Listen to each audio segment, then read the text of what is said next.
Welcome to the Flying Octopus Podcast, offering a new perspective on Red Wings hockey, as well as all the important news from around the NHL. And now, here are your hosts, Tony Wolak, Devin Little, and Evan Sabrin.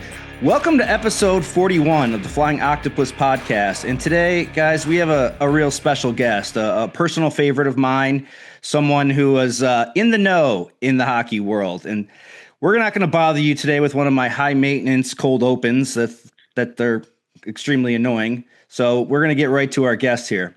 For the past 24 years, he has worked in the hockey media world as a columnist, an author, a scout, a radio host, an analyst. He authored the book, The Art of Scouting, and has hosted the Hockey Prospect Radio Show on SiriusXM NHL Network Radio for the past 19 years. He is my guy, Shane Malloy. Shane, I could keep going on with your credentials, but the draft's on Friday, so we got to get moving here. Thanks for joining. No, thank you for having me on the show, and I really appreciate it. This is fun. Anytime you get to talk about the draft or prospects, I'm in. I could end up talking for hours, so be prepared. Here we go. And I can't thank you enough for doing this, man. I really appreciate it. And it was great having the chance to meet you at last year's draft. And I just want to tell a quick story. While we were in Las Vegas last year, Shane and I were on the strip walking to catch up with the EP guys. And someone came up while we were talking, and I wasn't quite sure who it was at first. And they came up and they grabbed Shane. They said, "Hey, can I borrow this guy for a second?" I said, "Sure." And I looked up, and it was Bruins general manager Don Sweeney. And so I guess we can say, Shane, are you the one that, poached the idea to Don that Marchand should be traded at the deadline and move to the Panthers? Was that what that conversation was? I should have. That would have been great. No, I would have recommended it for sure. I mean, you might as well you can get a first out of it, do it. I mean, look, Brad Marchand, I'll say this for the record, is my son's favorite player. My son's entire room is painted in Boston Bruins colors. He has Boston Bruins sheets and blankets, and it's ridiculous. And he loves Brad Marchand. So he was devastated when he got traded, but he was cheering for Florida because it's Brad. So, and my son sort of plays just like him. He's not a forward. He's a defenseman, but he's a little greasy SOB. So he comes by it naturally, just like Brad. I love it. Before we start getting into the draft, though, I did want to ask you about how did you get into the world of scouting? What was it about the scouting that really appealed to you and it made you advance this in your career?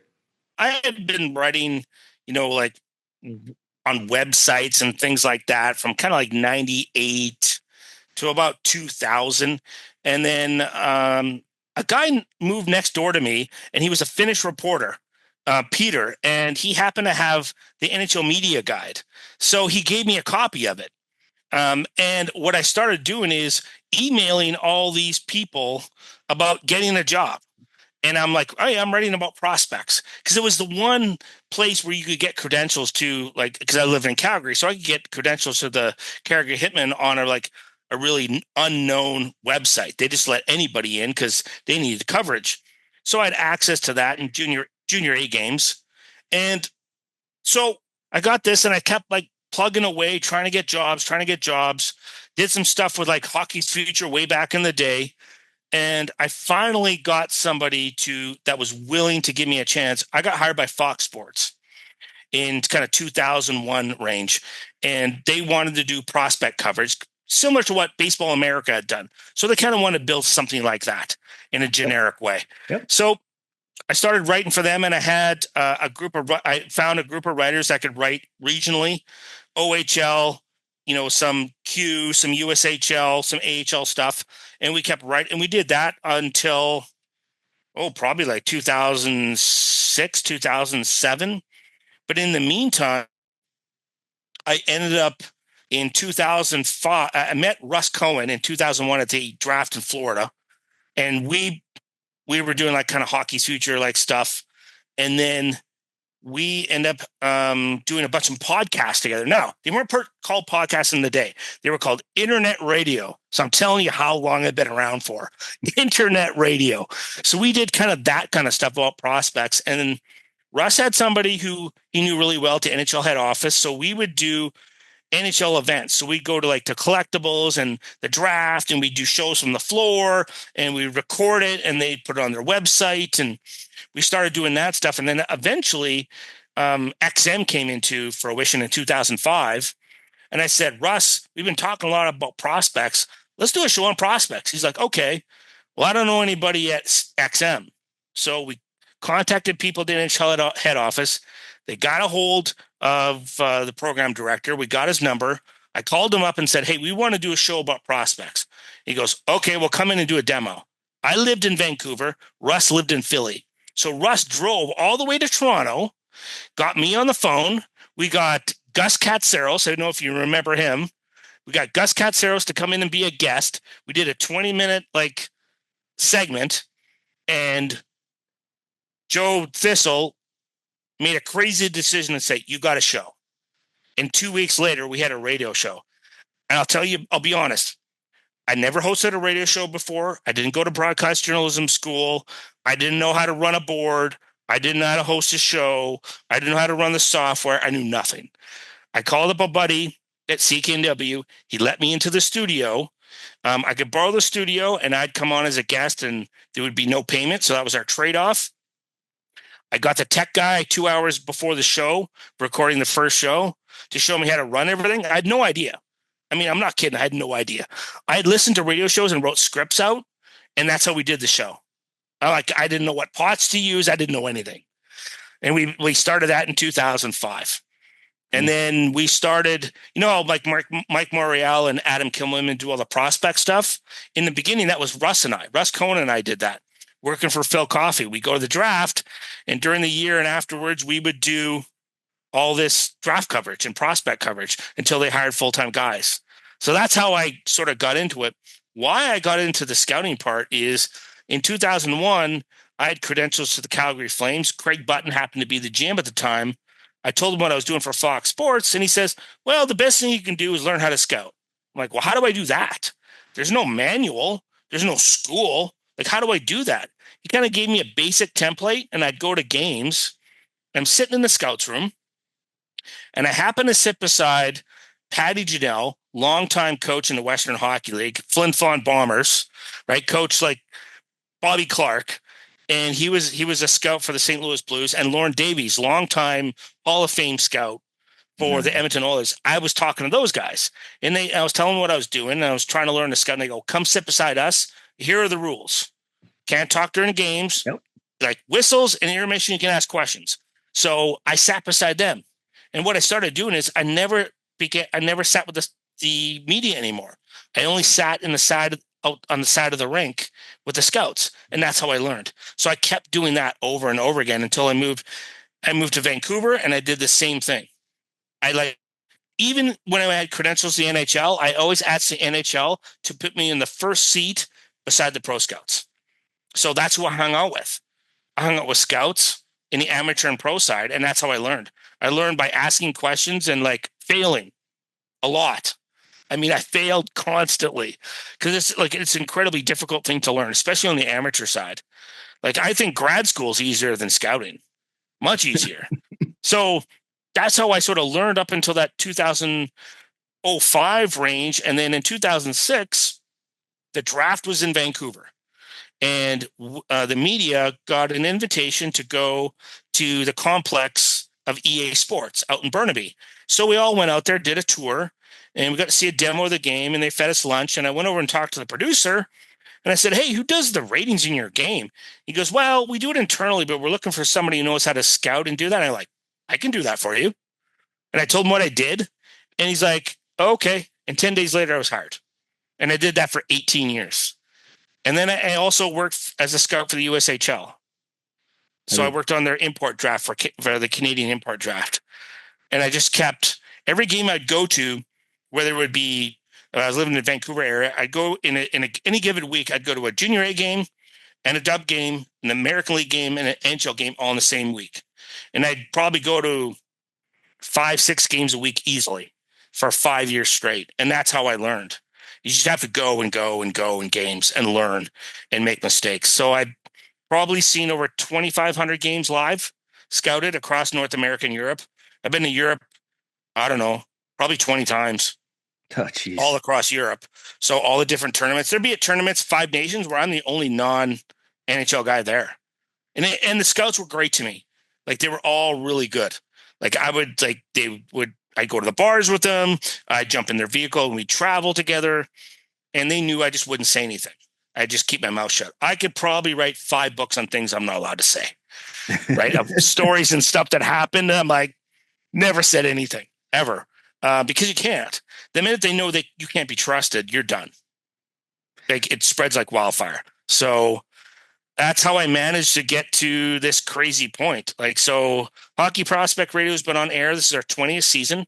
Just finished up the 20th year. I worked at EA for 18 years. I worked at USHL for a few years as a scout. And I have written magazine articles and books and articles, and it's just all about prospects and hockey operations. So that is my crazy, crazy story. Didn't go to journalism school, didn't go to broadcast journalism school, just showed up and kept showing up. I was basically like the guy who just wouldn't go away. And they haven't found a way to kill me yet, but they're working on it. I remember you talking about this last time I interviewed you with Dauber about what a grind it is, and how it's not a job that's really much appreciated. It's something that you have to do because you love, and that's something that it's passion for sure. And that's something that we do here as a show on the Flying Octopus Podcast. This is our passion, and this is the kind of things that we like to do. Devin and Tony both write for the hockey writers for the Red Wings, and we've been doing this this is our 41st episode, and we're very passionate about it too. So, well, you got to kind of keep grinding away, and it's you have to be obsessive about it if you're going to last in the industry in any way, shape, or form. There's there's tons of podcasts out there now. Yep. And how do you distinguish yourself from others? Most of it is just being perseverance. Don't quit. As long as you don't quit, you just keep consistently showing up. And like, honestly, the years will like all of a sudden tumble by, and you guys will be in episode 700. Yep. And you're like, what just happened here? Yep. Where did this where did it go? But that's what happens.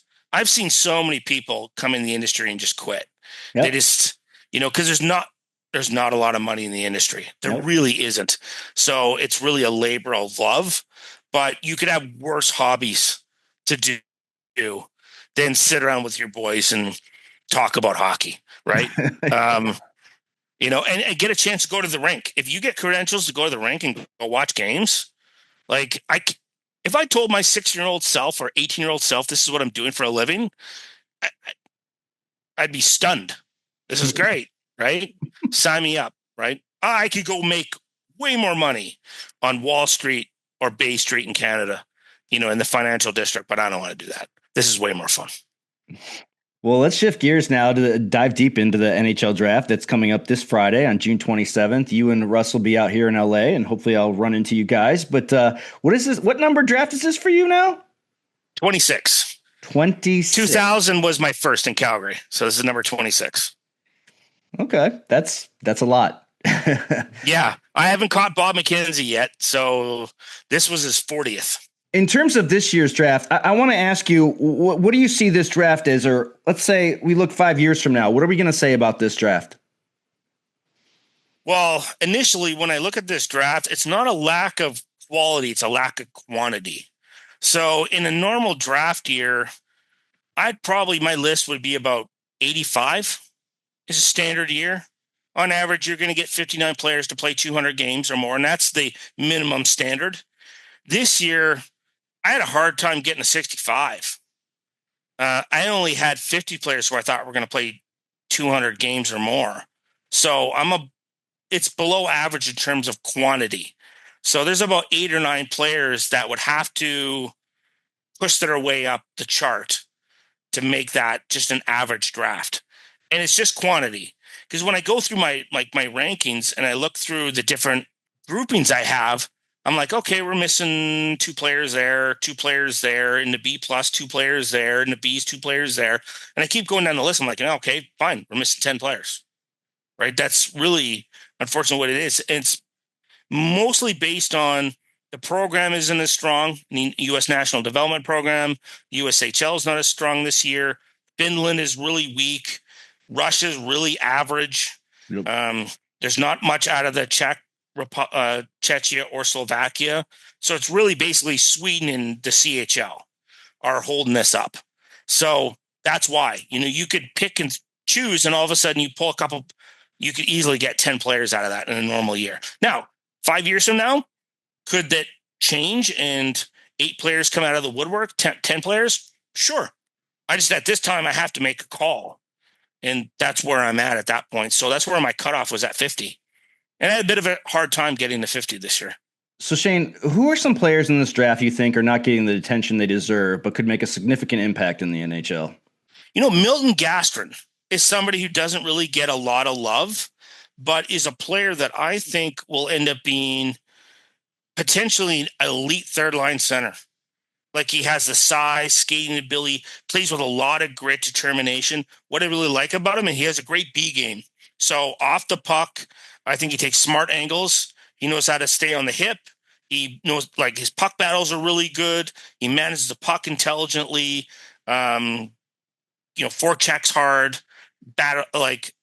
Doesn't give up the puck. He kind of reminds me of is Michael Backlund out of Calgary. Like, he could end up being a Michael Backlund. I'd want him on my team for a playoff run as a third liner. So I think he's one of the players that I certainly had in the first round. I may regret actually not having him higher. I probably could have him easily 5 slots higher based on his value, maybe even 6. He could be in that 24 range. So he's the one player sort of like, I may have buyer's remorse. Now 6 spots in the end of the day is not terribly significant. But that's a player that really stands out to me that has not been given the appreciation because his game isn't flashy. Remember when Anton Lundell was drafted? Same thing. He's like, yeah, he's kind of boring and vanilla. Yeah, but he's like good at everything. And he plays hard. I'll take that player. And look what he's turned into. If he was on another team, he's a second-line player, no problem, in the NHL. With the Red Wings picking 13, the 2 names that we've been talking about a lot heading into this draft, and we've kind of seen their names go all up and down the first round, but we've been talking a lot about Roger McQueen and Victor Eklund. And these are guys, like I said, we think could possibly fall. What is the likelihood that either would be there available at 13 for the Red Wings? Carter Bear's probably the one of the 2. I think I'm not sure Roger McQueen, because I had more concerns about that prior to the combine, but my understanding of the medical reports from the combine were that it's not going to be something that's a reoccurring back injury. It's going to be problematic. What it'll be problematic for is he's going to require more maintenance days. So it's going to flare up, but it's not something that constantly gets injured again over and over again. So he may, and that's why I had him lower. It was only because I had to mitigate, okay, how many games do I think he's going to miss every year out of his career in his prime years? And I kind of said 10%. So 8 games. So that's the only reason why I dropped him. Otherwise, I would have him in my top 10, no problem. I don't, honestly, because of his size and his skill, I don't think he gets to Detroit. So Carter Bear is probably the one player that fits the Detroit mold, right? Like, it's kind of like the Danielson thing too, is that he's competitive, he has hockey sense, he's got puck skills, but he plays off puck and he's competitive. And he's a guy that you're going to want in the playoffs. Is he a perfect player? No. I like that skating to bump up a little bit. I mean, if they happen to draft him, it's certainly going to be a conversation I'm going to have with Dan Cleary, the director of player development, about just being able to punch that up above average, just to be able for him to create time and space for himself. That's really about it. Now, you can be a fast player and not be effective. Like this, remember Rico Fata back in the day? Super fast, but would skate himself into a dead end all the time. But then you look at Tyler Toffoli, average skater, but skates the game highly effectively, understands how to skate the game. And that's where I think Carter Bear fits in for that. I don't think Roger McQueen gets there for you. Let me ask you this. So you are sitting in Chris Draper's seat at the draft, and the Red Wings are up at 13, and somehow Carter Bear, Victor Eklund, and Jackson Smith are all available. Now, knowing the Red Wings prospect pool where they are in their rebuild, which player stands out to you as the best fit, and why is that? Victor Eklund. And look, I'm not the biggest proponent of smaller players, but it's also mentality. I really take a look at the cognitive performance of players. He's not the biggest player, but he'll probably play 185 pounds. But he is so highly competitive. He's a dog on the bone. You know that, like, the annoying younger brother, like the guy's just like, or you played against somebody who is always on you all the time, nipping at your heels and in your face and like chipping away at you. Like, he's just irritating, right? He's just so highly competitive because he wants to win so badly. And he believes he should have the puck all the time. It's his puck. It's the whole Happy Gilmore. It's my puck. Give me my puck back. And there's something to be said for a guy who, he doesn't have to be a banger and crasher to be really highly effective defensively. You know, he can like basically hound pucks up and down the ice, and he's not afraid to go for puck battles. Is he going to win them all? No, but I mean, I'm not comparing him to Pavel Datsyuk, but Datsyuk wasn't a big guy, but he won almost every puck battle because he understood how to win them. And I think the cerebralness of Victor Eklund with the tenacity of how he plays the game, I think is like, if he falls to 13, you better be screaming into the mic, we'll take Victor Eklund every day of the week, right? Like, the Red Wings fans will love him, but he's a guy who can play second line, first line. He can play on a first line wing, right? Because he's so versatile. He'll be able to match up against other lines, wingers, and not be a liability, even though he's a smaller player. So, I mean, I have him at 7. And it's really much of it. And it was funny. Jason Bukla was on my show reviewing my top 32 list, and he sort of laughed because we kept just talking about B games of players and how impressed I was with Victor Eklund's B game. So let me ask you this as a follow-up to that. I mentioned 2 forwards, 1 defenseman. Do you think that forward is the bigger need right now for the organization, or is it just simply best player available of the 3? Well, I find the term best player available a little bit nebulous, or a lot nebulous, to be honest, because each organization, their criteria for best player available are totally different, right? And I think they may not admit it, but I've been inside the rooms, need, it matters. It matters, right? Because at the end of the day, you're drafting for your team, but you're also drafting for the marketplace. Because if things happen and you have to trade them, well, if you draft a one-dimensional skill forward, nobody else wants your crap, right? They don't. So you have to really consider, like, okay, what is this player's market value in the marketplace too, on top of taking him? So you can take a skilled one-dimensional forward, but then nobody else wants him if things aren't working out. Let's look at the Buffalo Sabres. They may have a problem coming soon they got a couple smaller skill players that may have some difficulty playing in the NHL, right? So that's part of it. So Jackson Smith, as you alluded to, he's a player that I think he's going to be highly coveted, and I think could be a number 3 defenseman. And I'm all about D. I'll draft D, and the way my system is weighted, I'll take a D over a centerman or a winger every time if push comes to shove. If that's the option. If I'm sitting there, I have Victor Eklund ahead of Jackson Smith, but because I have Eklund as an A-level player and Jackson is an A-, but couldn't hurt to have him on your grouping. You got Maurice, you got Evanson, you got Pellica coming. Is he a guy that could be your 4? If that guy's your 4, you're in a good spot, right? You're in a really good spot. And I'm all about building the D. And you got some young goalies coming, and Kosa and Augustine. Like, you got to insulate them. So I would have if they took Smith over Eklund, I go, I get it if he's there. I totally get it. And I would not be, I say my preference is this player on my list, but I totally understand why you did it. And at the end of the day, defense are so valuable. Look at the cost of acquisition for D that are top 4 D in trade deadline or in free agency. It's astronomical. You're paying out the nose for it. So why not get that in the draft? And they don't have to rush him if it's Jackson Smith, right? Because you already have 3 younger D. So there's no reason to have to rush him. You can allow him to play in Tri-City maybe another year and then go play in college, right? And play against younger men, not boys. Because there's a big difference between college hockey and the CHL when it comes to size, strength, and structure and maturity of game. It's a 3-year difference on average. That's a huge, remember what you were like when you're 18 and then 21, how much bigger, stronger, faster you were? There's no comparison. So that's an advantage for a guy like Jackson Smith as well.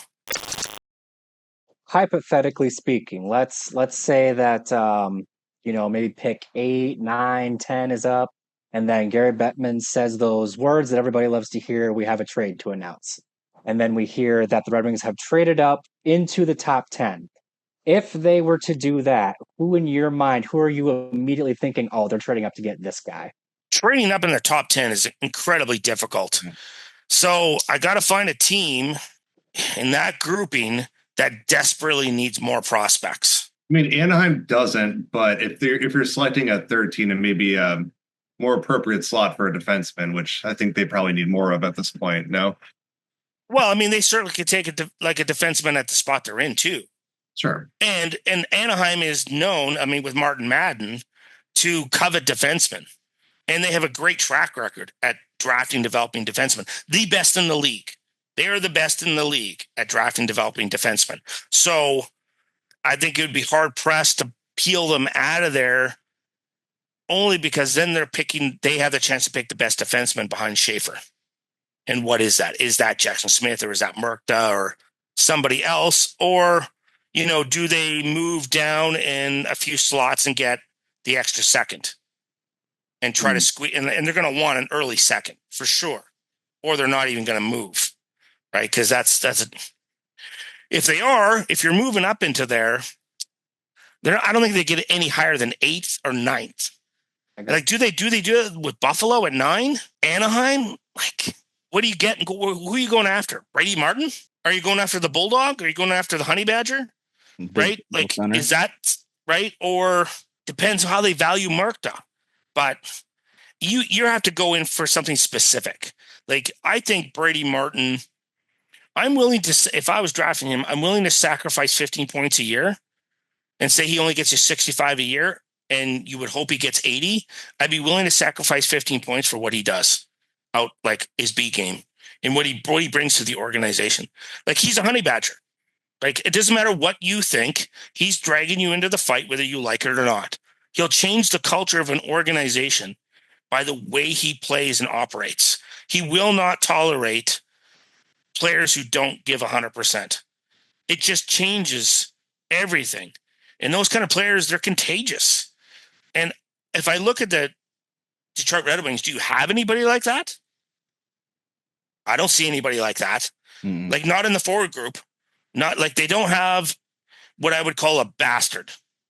They don't have a bastard, right? They need some more bastards.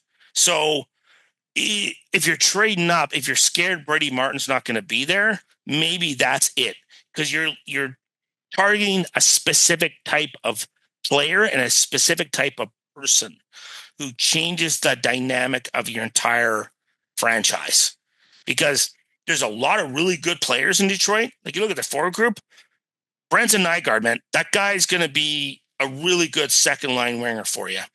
Danielson, really good second line player for you. They're good. They have lots of versatility, lots of skill. They're all good across the board. But they don't have somebody who's just I don't want to play against that guy. I'm going into Detroit. It's a Tuesday night. There's nothing to do downtown. I don't want to deal with this guy. It's him and Atchison are the only 2 guys in this draft class. And Coots, Braden Coots. I don't want to deal with those 3 guys. I don't want to deal with them. So maybe that's it. Because Atchison should be there for them at 13 if they really want that type of defenseman. There's another guy. So you have Maurice and you got Evanson, big, heavy loads. But then you have, obviously, Pellica as the puck-moving, smart offensive defenseman. But you don't have the predator on defense. So are you drafting specifically for a predator? The only two, there's three predators in this draft class. And Brady Martin is one, Atkinson and Coots. They're predators. They're coming after you. You're not going to like it. Now, I really covet those kind of players on purpose because they just change the whole dynamic of what your roster is like.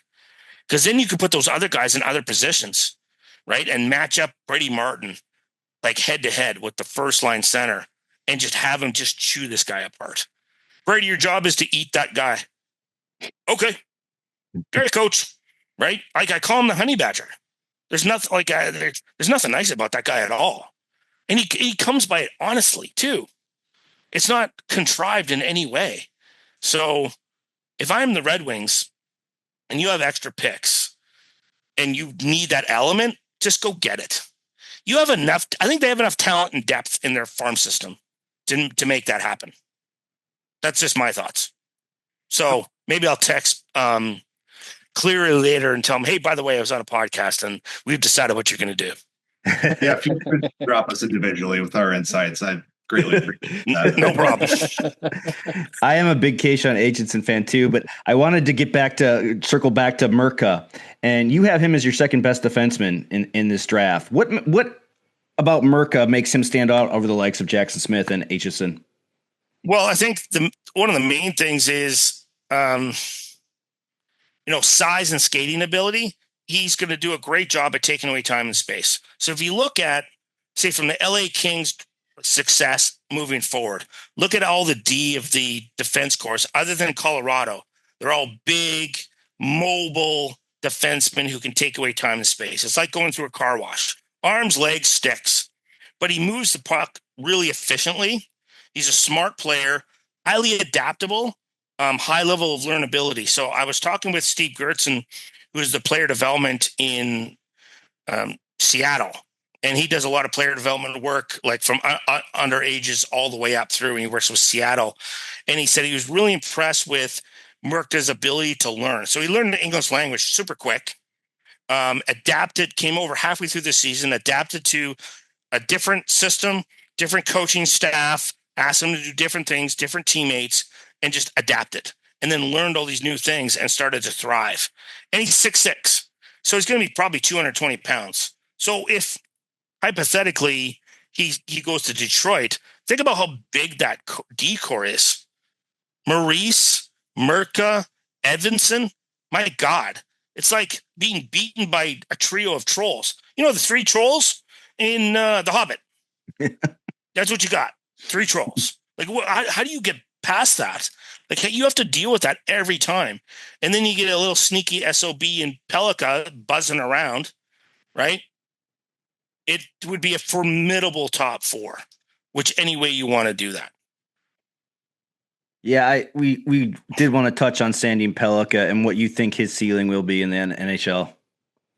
I think he's a D3. He could be a D2, but I think it would be he would excel in a D3 role more effectively, only because he doesn't always have to face the first line defensively, particularly on the road. So it's an easier matchup with the second line and the third line. And so he can exploit those lines more effectively and then be number one power play unit. So he'll run the power play. He'll be your power play quarterback. But I always like to put defensemen into situations where they're going to be able to match up better, particularly on the road. So I think I'd rather have him as a second pairing, 5-on-5, and then give him all the power play minutes you can handle. And he'll run the power play for you. We're hoping so. I mean, this is probably one of the most hyped prospects that the Red Wings have had. No, he's really good. He's a really good player. Yeah, he's smart.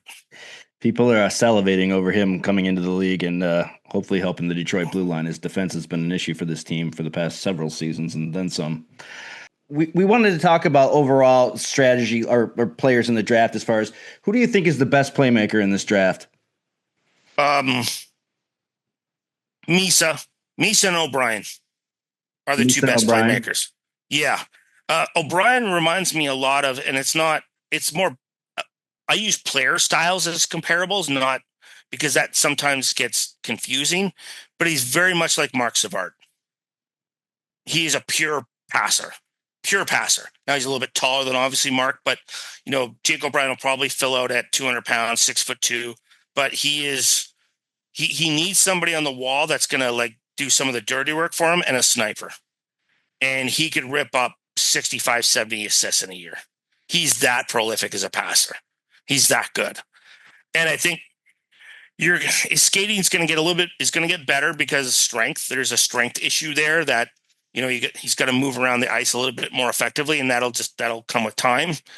But for me, it's just his vision and playmaking and his touch, and just be able to exploit defensemen and other forwards, because he'll be able just like to see plays way before everybody else. He's playing 3D chess, and everybody else has blinders on.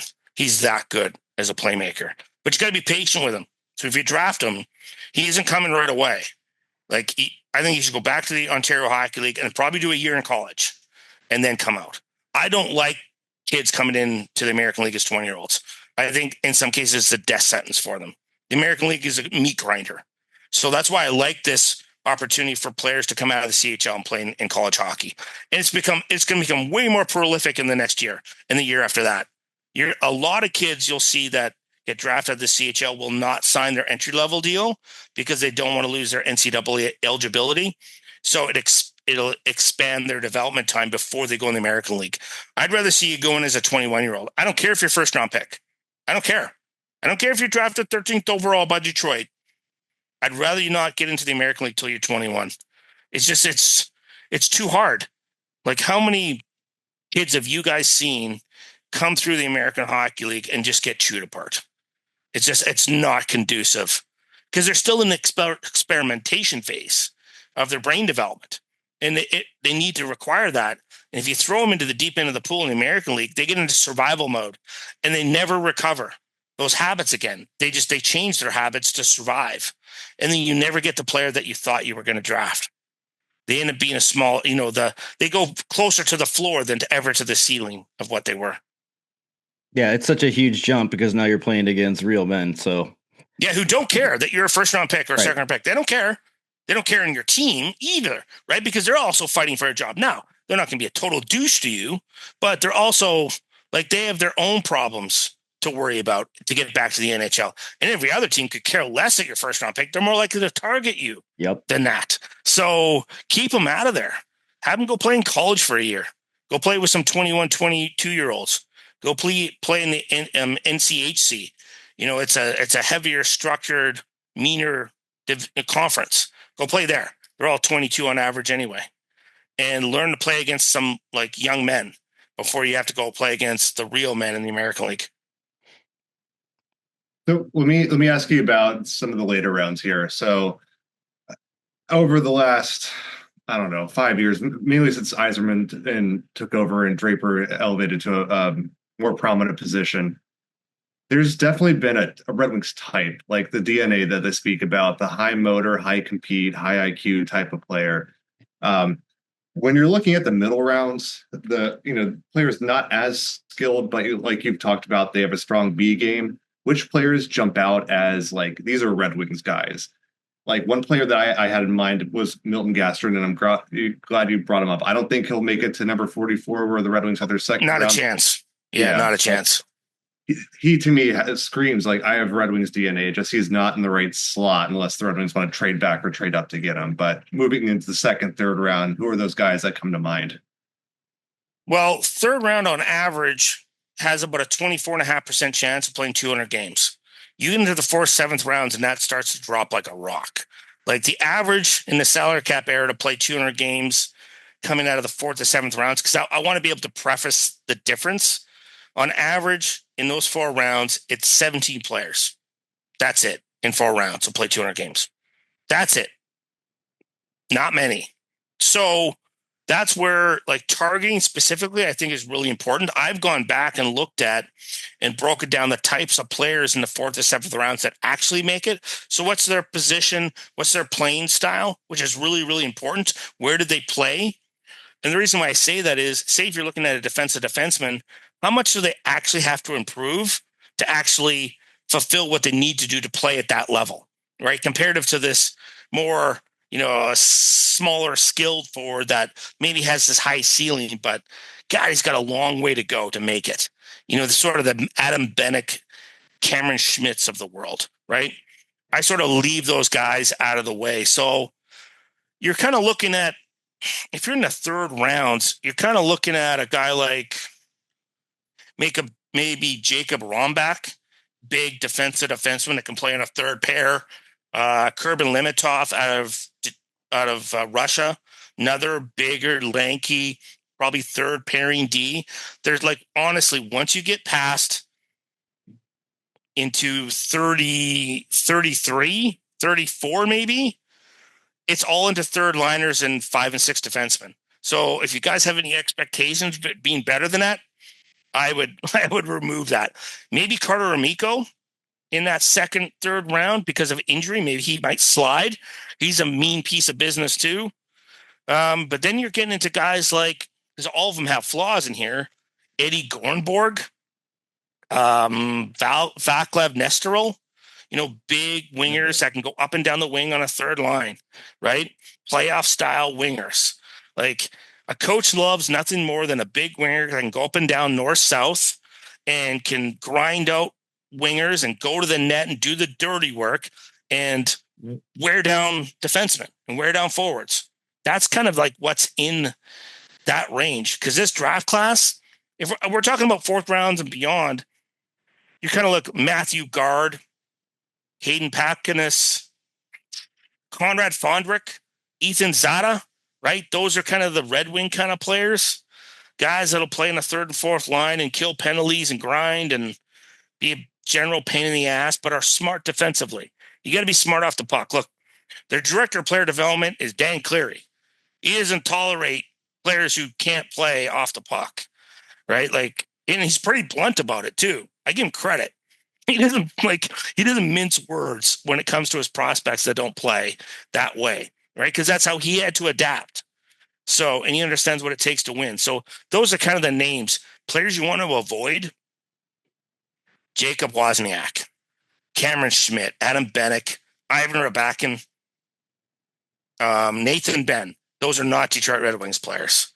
There's a lot of skill there, but there's no B game to speak of. My co-host, Brad Allen, calls Jacob Wozniak the Wizard of Woz. Because he goes, I don't know what's behind the curtain. I pull back the curtain. Is it monkeys moving smashing cymbals or cranking gears, right? Because he's the little girl with the curl. You never know what you're going to get. He could be great one day. I mean, absolutely great. And then non-existent for another game. So, that first grouping of names that I mentioned are really more that style of Red Wing players. Because at that point, you're really looking for role players who can have versatility throughout your lineup, play in a lot of different areas, kill penalties, and do a lot of the dirty work.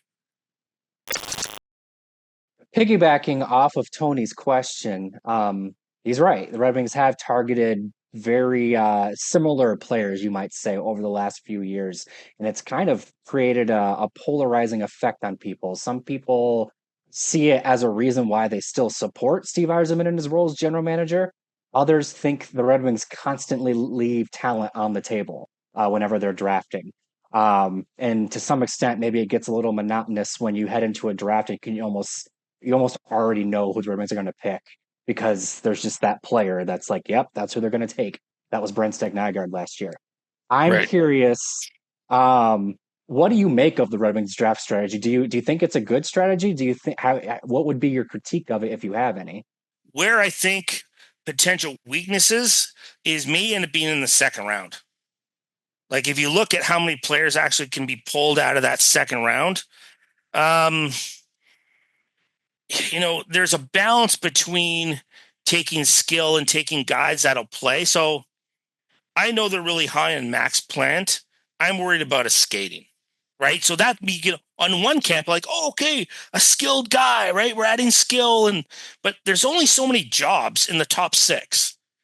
And is he going to knock somebody off one of those jobs? Man, it'd be great if he did, but I don't think so. So what is he? A skilled third liner? Which you do need skill in your third line, but I mean, so that's kind of so look at Trey Augustine, great pick in the second round, so I have no argument with that. But then you're looking at sort of Gibson, Cleveland, Dylan James, so I understand what people are talking about. Shai William. So I get it. But at the end of the day, when you're in those mid-second rounds, like for the audience sake, the average in the second round, there's only a 40% chance they'll play 200 games. That's the average, 40%. So you have on average in the NHL, it's a 60% failure rate. Like those are terrible odds. It's like, hey, Evan, you got a 60% chance of dying. Good luck with that, right? That's how, I want to be able to put that framework in perspective is, so if you look at those draft picks, how many is that? 1, 2, 3, 4, 5, 6 in the last 3 years. Only 40% of them are going to make it. You're probably only going to get 2, right? You're only going to get 2. Which ones are they?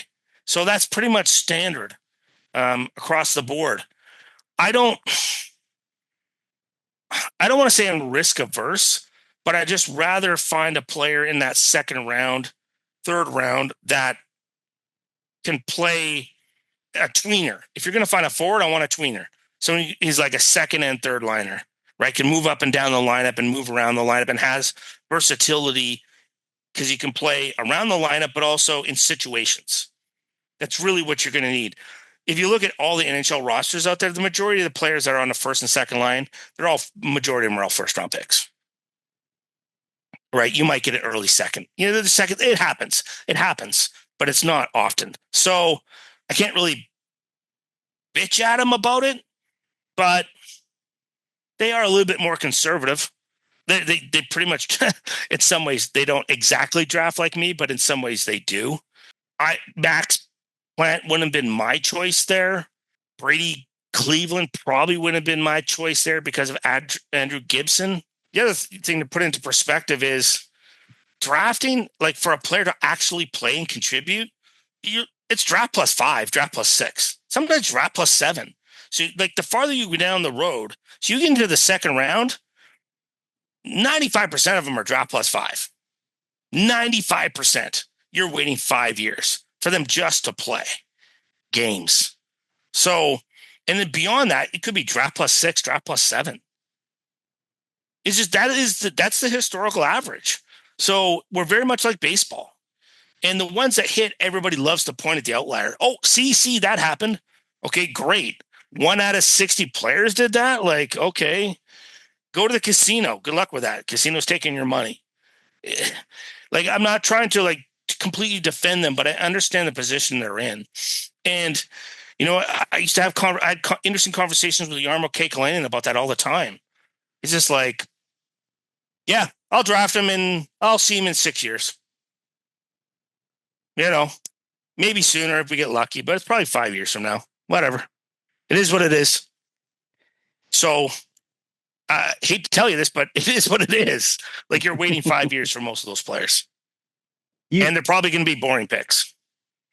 You mentioned Cameron Schmidt as a guy that you're not a huge fan of in this draft. I mean, are there any other higher profile names, guys, that are projected to maybe go top 15 that it would not shock you to see them fall out of the top 20, maybe even into the second round? Well, it'll be that grouping of players. It's not that it's not like or dislike. I have to break down these players because I don't like or dislike players. It's like I have to break their game down to understand what's the probability of playing more than 200 games in the NHL and how effective are you going to be? It's very clinical and logical. I have to do that to protect myself from myself, right? I can't put them. My job isn't to like or dislike, I try to not to be emotional at all. It just, I look at their game and deficiency of like where they're going to play. So I wouldn't be shocked that Jacob Wozniak goes in the first round, late first round. I would not be shocked that somebody takes him there. I have him 51. I wouldn't be shocked that Ivan Rabenkin out of Muskegon gets drafted in the late second round. I am at 54. Neither one of those players has a B game. And they have inconsistent work ethic. And that worries me. Because if things get tougher, what are you relying on other than your skill? And what if your skill gets taken away in a game? Then what are you bringing to help your team win? That's what worries me. Adam Bennick, an incredibly skilled player. He's 5'7". He's 160 pounds. You imagine him going against Maurice Sider or Evanson? Like, once again, he's going to be the troll from the Hobbit. He's going to eat him. Like, he's going to eat him alive. How many of those players actually make it? Ryan Gianta? Like, Johnny Gaudreau? Like, it's so rare. Yeah. And could he be it? If he does, great, man. I'm there cheering him on. But I'm not, if I'm drafting, I'm not taking him until, late third round, early fourth round. I'm just not doing it. Like, can't afford the risk. You mentioned, before we started recording, you have been in a few different draft rooms. You've met, several, obviously, general managers, front office personnel throughout your career. Let me ask you, like, when it comes to the Red Wings, what is their competitive advantage that they have over other teams? Like, we're hearing a lot about, teams like Florida and Dallas and Vegas being no-tax states. Obviously, that's a competitive advantage for luring free agents. What's something that the Red Wings can point to that's like, you're going to get this here either better than everywhere else or one of the best compared to everyone else as like one of their top selling points? Top selling point of any organization in the NHL is ownership. Number one, if you have a great owner, that is half your battle. Half your battle. They have great ownership. The Ilitch family are great owners. They spend like crazy to give the Red Wings organization whatever they need. So you have great ownership is number one. If I'm a player, I'm looking at the ownership group. You have a great new building. It's fantastic. I've been there. It's an amazing building. You got great practice facilities. You're treated fantastic. And you're an original 16. Are you kidding? It's the Red Wings. And you have a history of winning Stanley Cups. So, yes, have they been on a downturn? Sure. It's not as bad as it was in the 80s. I remember because I was there. I have a old Red Wings jersey that I wore as a kid hanging up beside me on the wall. Right. So I was an old Oilers and Red Wings fan. So the Wings coming off it, man, it's just falling apart, but I have inside of a box, right? Because I just need to preserve it. I've had it for, I don't know, over 35 years. So I can understand what it was like. It's like, I will say this because you brought it up about the no tax thing. I don't think it's a competitive advantage at all. It's like, what was Florida before? Like the last 3-4 years, no one wanted to go there. It was a train wreck. It was an absolute mess. Empty it was like buildings. Right. It was a mess. Nobody wanted to be there. Like, it's the way it is. Like, yes, recently has Tampa Bay is exceptionally well run. What do they have? Great owner. Right? They have a great owner and they've been very patient with their management staff. What did Vinnick have to do in Florida? Became really patient, hired Bill Zito. He hired really good people, and they went about and did their job. But Florida's not a destination if they look like Buffalo. If Buffalo was as good as Florida, everybody's flocking to Buffalo. They don't care about the weather. They want to win. Players want to win. So it's only an advantage to shave $500,000 here, $500,000 there, $500,000 here off contracts in Florida or in Dallas or in Vegas. But if you're a dog crap team who hasn't made the playoffs in 14 years, doesn't matter how much money it is. Players aren't going there. Nobody's flocking to Buffalo. No palm trees, right? Nobody's flocking there. So yep. I understand where Gary Bettman is coming from. I completely 100% agree with him. Like, I have a background in business, behavioral economics. I worked as an entrepreneur. Like, I understand how those structures work. And at the end of the day, if you have a dog crap franchise, doesn't matter if you're in no state tax. It doesn't matter. Players don't want to go there. They don't want to deal with it. They want to win. So, end of the day, Detroit's a destination. Like, it's a destination. Like if you're a player, man, you want to go there on purpose. They're not far away. I know it sucks as a Red Wings fan to like have to go through it for the last, 9 years, but they're not far away. And it really does. Unfortunately, if you tear it down to the studs, which is what they basically did, like think about it. You drafted a player 9 years ago. He's only 26, turning 27. Like he's just entering the mid part of his prime years. What about all the kids below him? Right? Like where are they? Like you got 5 draft classes that are haven't even entered their prime years yet, of 24 to 31. Like it's unfortunate. We're like baseball, this sport. It takes forever for prospects to like make it. And hey, I'll say it as an old Detroit fan, we were spoiled. We were spoiled rotten. Like basically from 88 on, except for that dip in 90, where all my friends ripped me for getting 3rd overall, got primo. But, could have Yager. Right, could have had Yager, but, it is what it is. Primo's pretty good. But at the end of the day, you're spoiled for 2 decades. For over 2 decades, right? So, sometimes as the, a couple like gangster movies say, everybody takes a beating once in a while, and just happens to be Detroit's turn. But I wouldn't worry about it. Like you're not far away. And it's really about building up the defense core. That's the biggest issue. Like the D core had to be built up because you can't win without it. I don't care how many I don't care how many, Raymonds you have. You can't win without a great defense core. Yep. Right. And if I'm Detroit, I'm sitting at 13 and I get another defenseman. Awesome. Then you got the 4 horsemen of the apocalypse. You had Aitchison or Merkta there. Aitchison would actually be a nice fit there. And he doesn't have this, I don't think all his points are going to translate. I know they are not. And these goals are not going to all translate, but he just brings an element that is totally, they don't have. Right. So Evanson and, Sider don't have to be the complete bastards of the world because you got Atkinson there. He's like, it's okay. I'll do it. Right. And he'll drop the gloves, which they haven't had in a while. So, Darren McCarty and those guys are going to appreciate what Atkinson brings. He brings an attitude. So if he's there, I'd take him. That's my guy.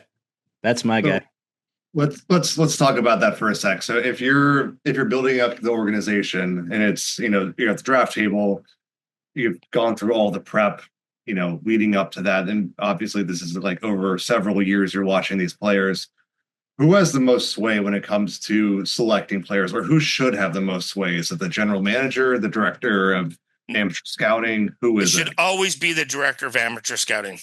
Always. And the reason why I say that is the general manager really is the CEO of an operations department. He has to have a macro view, but he also has to be able to telescope into a micro too, but back and forth between that. And it's impossible for a general manager, unless you're Rick Dudley, to really be able to be in the rinks enough times to really understand the player. This is where the general manager has to become much more of a facilitator. And when you're in the scouting room, yes, you're going to see the player enough times, if you're at different tournaments, but it's very isolated. As your group is building up a profile of a player, what you're building is an argument, and act like a lawyer and punch holes in the argument till that entire group is backfilled that.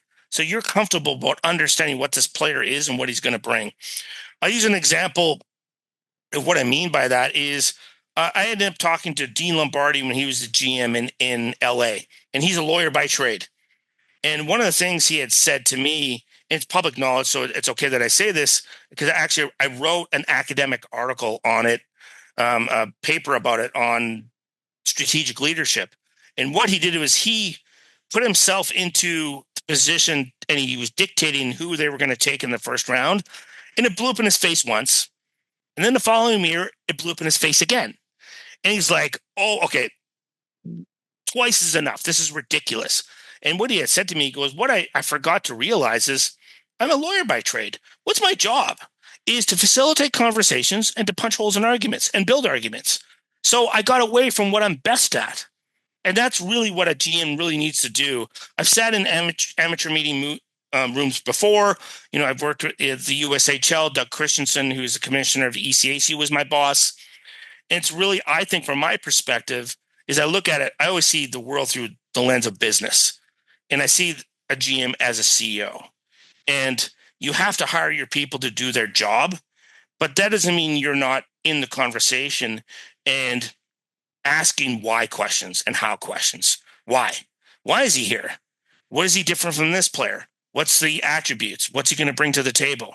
How long is this going to take? What do we have to work on for him to get there? What's the timeline going to look like? If his A game doesn't work, what does his B game bring? Right?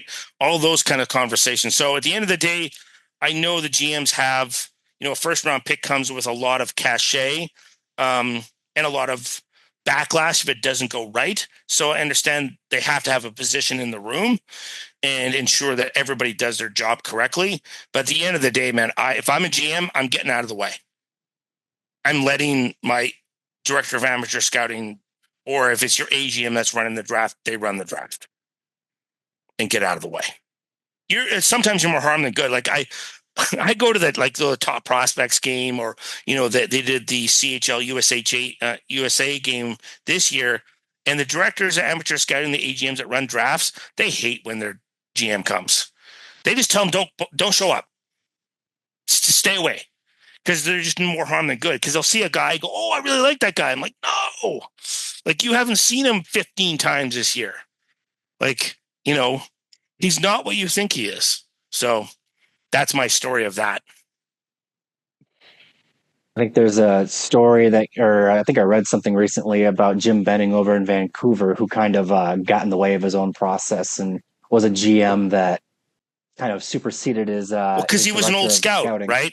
Yep. Old habits die hard, right? So especially the guys who were directors of amateur scouting that became GMs, like Jarmo Kekalainen, right? He's a scout by trade. He loves scouting. Rick Dudley did that too, right?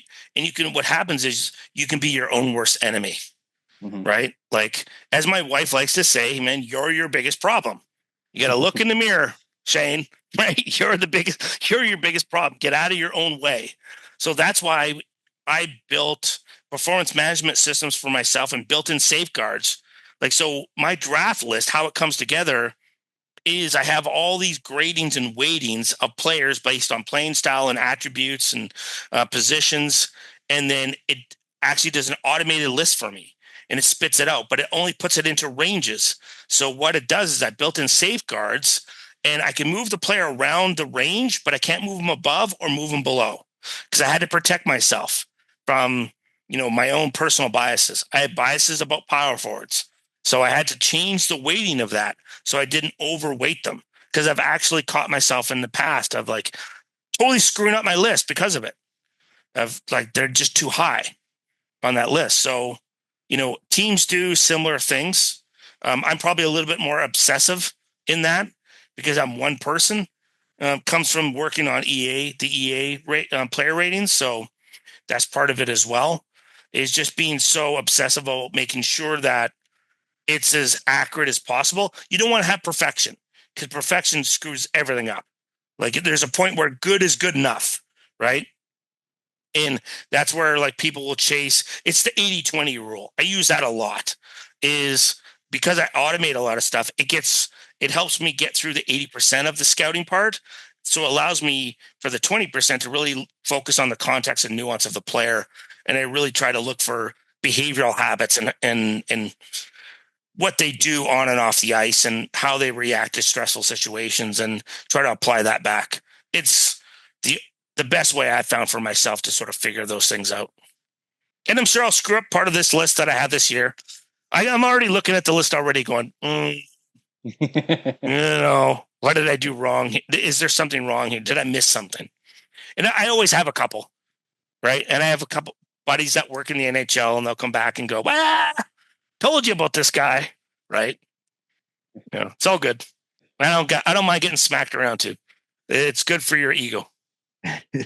So I have one more question for you, Shane. And before I ask it, I do want to just comment on how refreshing it was to hear you speak highly of the Red Wings ownership, because I feel like I'm in an echo chamber where people don't appreciate the Red Wings ownership. Oh my God. They're like the greatest owners in the league. If they're not in the top 3, you're insane.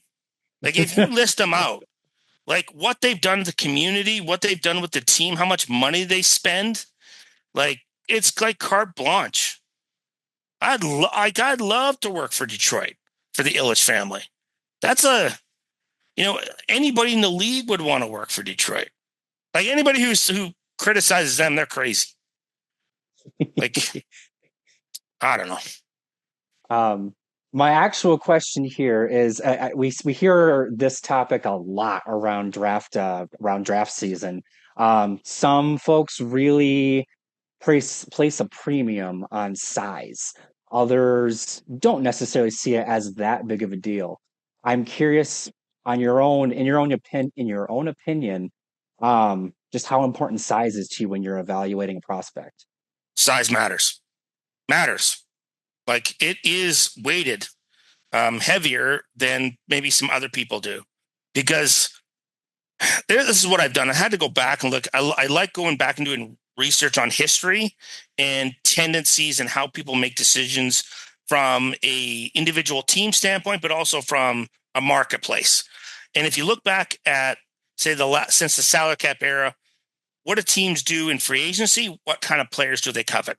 What types of players do teams, what do they do at trade deadline? What kind of players do they covet? Look at the playoffs. What kind of players succeed in the playoffs? And I take all those 3 lessons, and that's how I change my weighting. So I apply that back to the draft. So yes, do I have players that are smaller in my first 32? Of course I do. So Hagens is not a big guy. Victor Eklund is not a big guy. They're both in my top 10. Ben Kindle, I have him at 17. Not a big guy, but they have to have a B game. They got to find a way to make up for that. Right. So those are my Cullen Potter at 29. Not a big guy, but I think he'll probably might be able to turn into a Connor Garland kind of guy. Really strong 5-on-5 because he's had to build a B game. He's going to learn it in college. So, but predominantly, 26 out of my 30, or say 28 out of my 32, they all have size. They're at least average or bigger. Because at the end of the day, look at the playoffs. Like you got to be a greasy little SOB if you're going to survive in the playoffs. You got to be. Or so moronically talented, it doesn't matter. You overstep it. Size matters. So Jason Buchla again laughs at me. I want big, lanky defensemen. Basically, I want trolls with hook clubs. And I want you to beat people as they enter the zone. And I want big forwards that just basically go up and down north-south and bang and crash and go to the net and get me greasy goals. And I want two-way centermen. Now, if I can get the super skilled number one center, great. But there's like how many number one centers are in the league? What, 16? Maybe 20? It's unlikely you're going to draft them. Like it's really hard. If you get one, hey man, it's a bonus. It's all gravy. But you're probably more likely getting a Danielson, right? Getting somebody who is a really good second liner. That you're more likely to draft that. Marco Rossi. Like we can go down the list. Like those kind of guys are all good second liners. It's just unless you're in that top grouping, it's really hard to get that kind of player. Now, did Detroit bomb on a couple? Sure. There's a couple picks in that first 10 that you got to cringe that didn't work. Michael Rasmussen. I tell the story. I had him at 29th. Everybody yelled at me and said I was stupid. But I looked at his game and said, I don't think he projects as a second line center. I don't see that ability offensively. I think he's going to be a really good third line center for you. Right? Big, tall kid who can skate like hell, shoot a puck through a barn door. I just didn't see his game on the road translating that way. And he's a shoot first player. So he's not a primary playmaker. Also in the middle. So there's going to be limitations in there. Right? And sometimes you get a little bad luck. Like I look at Detroit's drafting, Philip Zadina. That was really unfortunate. Like that was just bad. There was like nobody expected that. I mean, nobody, myself included, nobody expected that. So that That's a dinger. Like Dennis Cholowski. Yep. With Jacob in there. That hurts, right? Rasmussen at 9. You could have had him 20 spots later. Yep. He's an NHL player. So, like, hey, man, he's a player. So that matters. Like, you could get 0. 0 sucks. But really, the one that really hurts is Zadina. Yep. I get number 6. Oh, because does that change? Like, if you got a center there, like you have a 1-2 punch with Larkin, does that change the whole team? I think it does, right? Even if it's a really good second line center there, But generally, over the long haul, like, look, man, they're not the Vancouver Canucks they're drafting. You want to tell? I'll tell you how bad the Canucks have been, and I'm being mean. It's a fact. 06 to 15, they're the worst drafting team in the first 10 years of the salary cap era. You know how many players they got to play 200 games in 10 years? 11. 11. So think about that. That's just barely one a year. So when people talk about Detroit, don't worry about Detroit. They're fine. Drafting, developing. 11. And if you push it to 16 to 20, and that study's still ongoing, they're probably going to get 4 players, max. So in a 15-year period, they're going to get 15 players probably. That's bad drafting and development. That's bad. So, I want to give the Detroit fans some perspective. Like, it's not as bad as you think it is. They should be above average to closer to good because they've had a lot of high picks, right? Like, so you get into Edvinsons and the Siders of the world and Danielson. And so you should be doing well. They just haven't hit, I guess, on the superstar other than Sider. You know what I mean? Defensively, they don't have, and Raymond. There's your 2 superstars. But you're probably hoping that you would have got a couple more. So that's where the Zadina one really dings you, and probably the Rasmussen up front really dings you. Those both should have been at least second line players. Should have had a second line winger and a second line center. He didn't have that. So that's where, like, Detroit is where they are because of that, of those 2 misses. Because you can't replicate that. You can't go into free agency and replicate that. You can't replicate that in a trade. You can, but it's really rare. It's hard to do. So you end up having to make up for that. And that costs you time. Like, that's the other factor is, and look, Tony is a business guy. Time is your most valuable asset. It's finite. Like, in any business, to me, my time is the most valuable asset. More than money. I can always make money, but I can't make time, right? So to me, I need time to think. I got to build all my systems, all my processes. Everything's about time. How much more time do I have to think about things, right? Because thinking is hard. Like, trust me, smoke comes out the ears every day. Things are rubbing together up there, man. It's not easy. So that's what happens if you make critical errors. I go back to Tony as a business guy. I go back to Charlie Munger. It's not about being brilliant. It's about consistently not being stupid. It's about not stepping on landmines. So in the draft class, for me, when I build my list, it's about where do I avoid landmines? Who are the players or the landmines? I don't want anything to do with those players. I got to get them lower. Like the one-dimensional skill players, like the guys who don't have versatility. I got to get away from them. Don't get caught in Russian guys. That's another thing. Bringing guys in too much too soon.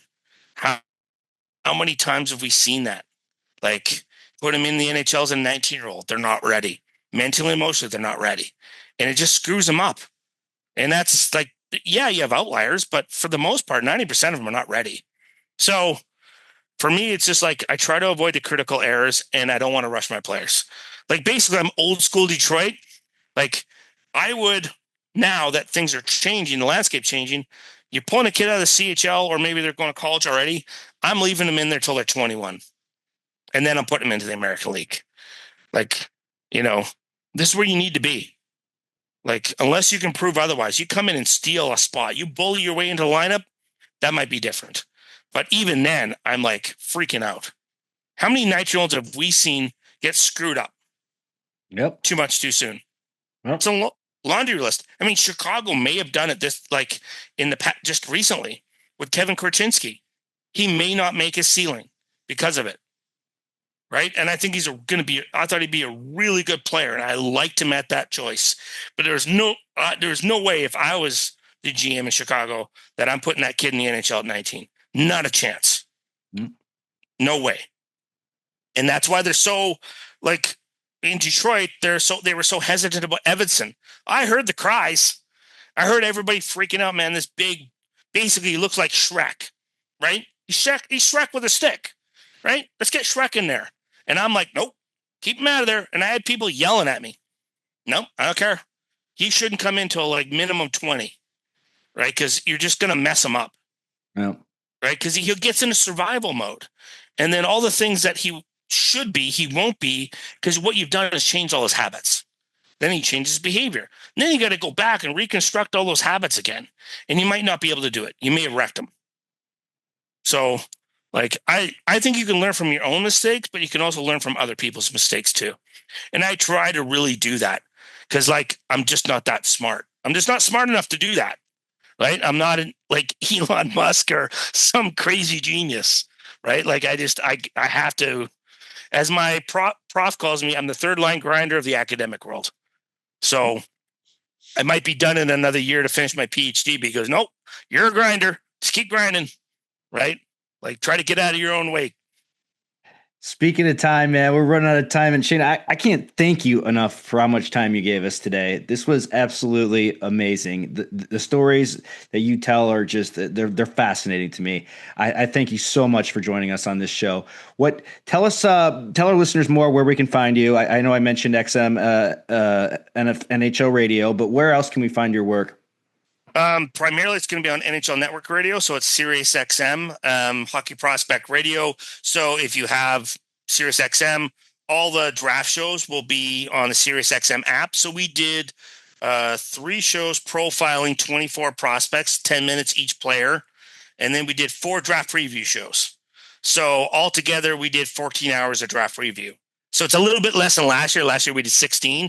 We probably could do 20. We're a little obsessive, but this year we only did 14. So you can listen to it all there.